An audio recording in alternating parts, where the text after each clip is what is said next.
What is going on, guys? Welcome back to another episode of Sloppy Saturdays. And as you could probably tell by the title, this episode is different than any episode we have ever done before. Over the weekend, I had the pleasure of covering the East Coast National presented by Lucky Card Shows. Shout out to Lucky Card Shows for letting me do this partnership. It was unbelievable. You can follow Lucky Card Shows on Instagram at Lucky Card Shows. We were able to conduct interviews with college football and football legends in general, multiple Heisman Trophy winners.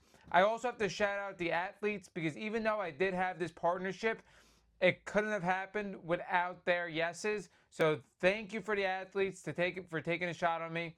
Also, thank you for people behind the scenes, agents, people part of their team giving me the okay as well. There were a ton of people that made this possible.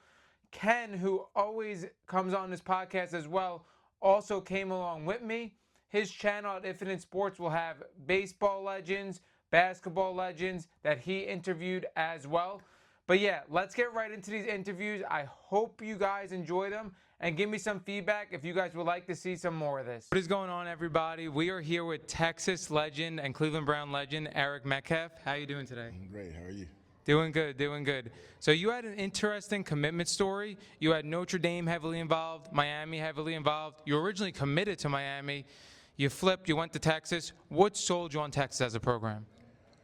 Well, I originally committed to Miami, like you said. That's where I thought I wanted to be. But after reevaluating, because of my parents, they didn't really want me to go to the U. I had to reopen my recruiting. And so Texas came back. Coach Akers was then the coach. And we had a long talk about me playing football and what I could do there, as well as being able to perform in track. And so when it was all said and done, Texas was the right place for me because I can go in there and be on the football team and do track as well and be pretty good at it.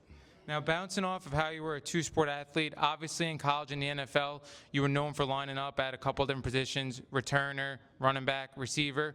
Where did you feel most comfortable lining up, and did that change from college to the pros? I wanted to be more of a running back because it's more simple. You know, you turn around, they hand you the ball, and you run. But my entire life, I've been a guy, you know, Swiss Army knife type of guy where you just play all over the field. And I started that when I was seven years old. And so, although I wanted to be a running back, mainly I wanted the ball. And so, however you can get me the ball, whether it be through running the ball, catching it, or even returning kicks, I would take it. Now, do you think your role would have changed today if you played in today's game, or you think you would have been a Swiss Army knife still? Oh, it would have changed because the way the game is played now. Like when I played doing the things that I did, I was considered a third down back. Today, the way offenses are out there, I can be every down back because I can go play receiver. I can play running back and do all those things that guys like the Jahmyr Gibbs and Christian McCaffrey, that's the things that they're doing. So I wouldn't have to come out, and so people wouldn't expect me to come out. So I'd probably thrive more today. Now we got to ask about, obviously, the current Texas team that had huge expectations last year. I personally feel like Arch Manning was over-criticized, but they went all in the transfer portal this year, really built a roster to win now for a national championship run. What do you think has to go differently for them to make that run between Sark, Arch Manning, and the whole group? I think we just have to run the ball better offensively. I mean, like you said, Arch got a lot of criticism that we didn't see fair, but it was a growing year, and so this year he's got people come in, play running back and receiver, and they can go out there and make plays. It's just a matter of doing it in between the white lines. So if we get the running game established, we can go out there, and I think it could be the year. I think it could happen. Thank you so much, man. I appreciate everything. What's going on, everybody? We're here with NFL legend Earl Campbell. Mr. Campbell, how you doing today? I'm doing fine. How about yourself? Doing good, doing good. So you were the first player ever at Texas to win the Heisman Trophy. How much did that mean to the program and the school over just an individual award? I just think this. I think it was great for our whole school, the program, the university, as well as the guys I play with.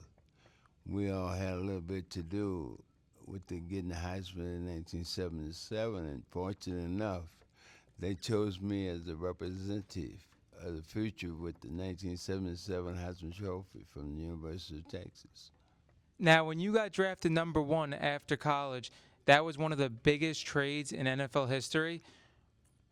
When you got that trade, did you have pressure to perform right away? Because as a rookie, you led the league in rushing. So did you feel like you had to validate that trade?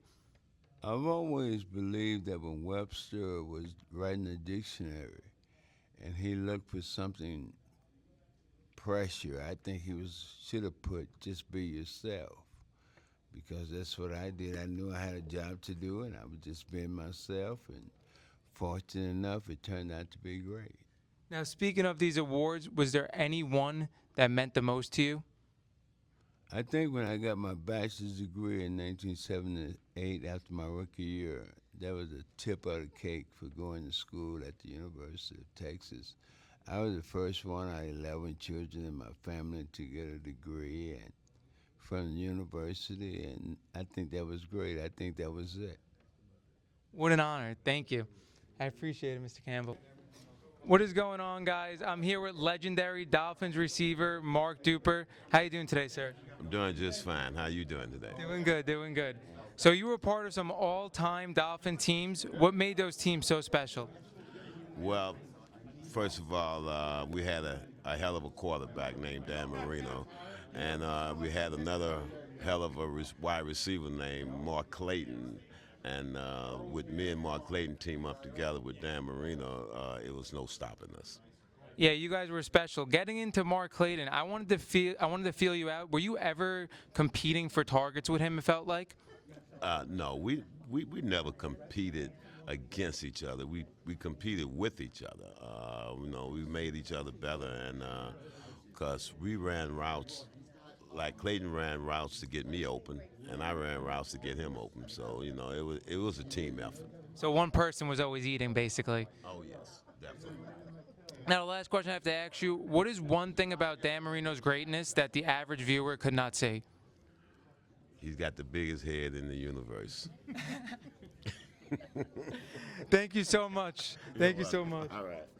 We're here with college football legend and former NBA guard Charlie Ward. How you doing today? I'm doing well. How about you? I'm doing great. So when we look back at your 1993 season, couldn't have gone any more perfect for a quarterback.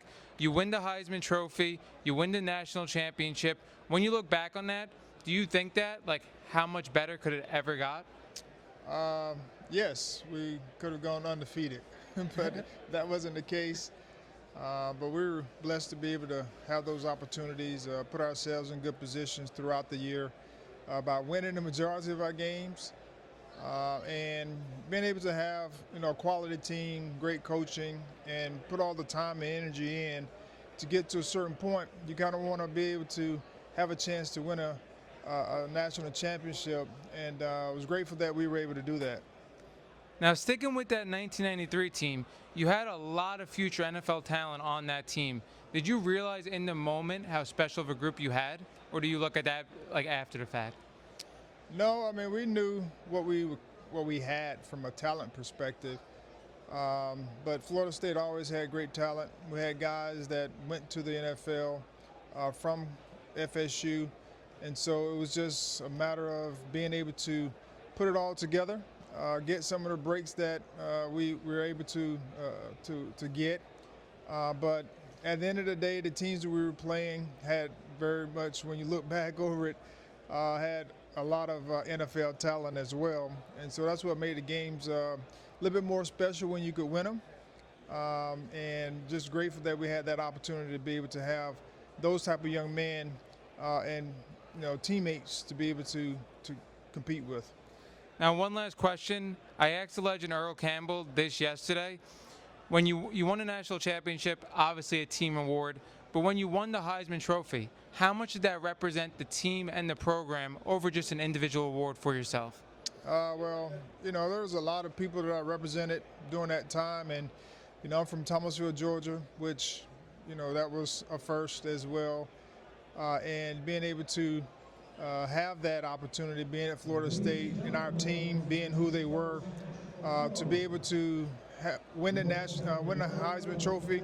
It was a special award for sure, but it definitely was something that kind of catapulted because we were able to get 2 more,